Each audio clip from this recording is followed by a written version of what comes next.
Salam əziz izləyicilər, riyaziyyat sevərlər, tələbələr, şagirdlər.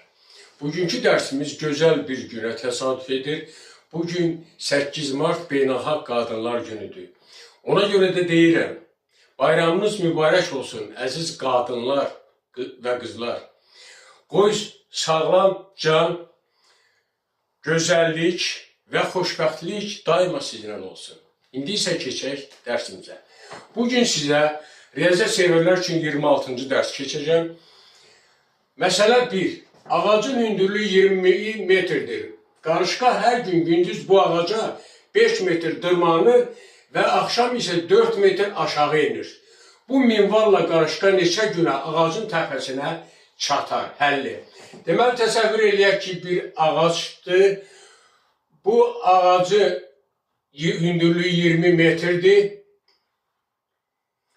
20 metr hündürlüyündə ağacdır və qarışqa hər gün gündüz, məsafə 20 metrdir, hər gün gündüz 5 metr qalxır, gecə isə 4 metr aşağı düşür.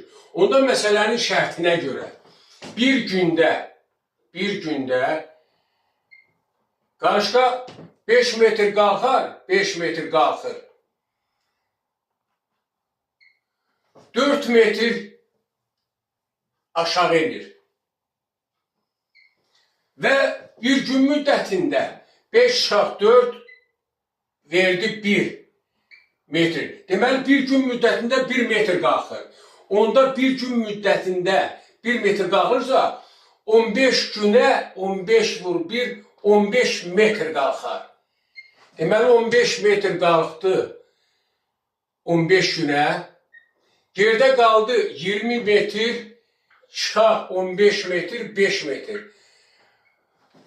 Bir günüz vaxtı qarışqa 5 metr qalxdığından 16-cı gün ağacın təpəsinə çatar. Və deməli 16-cı cavab 16-cı gündə qarışqa ağacın təpəsinə çatar.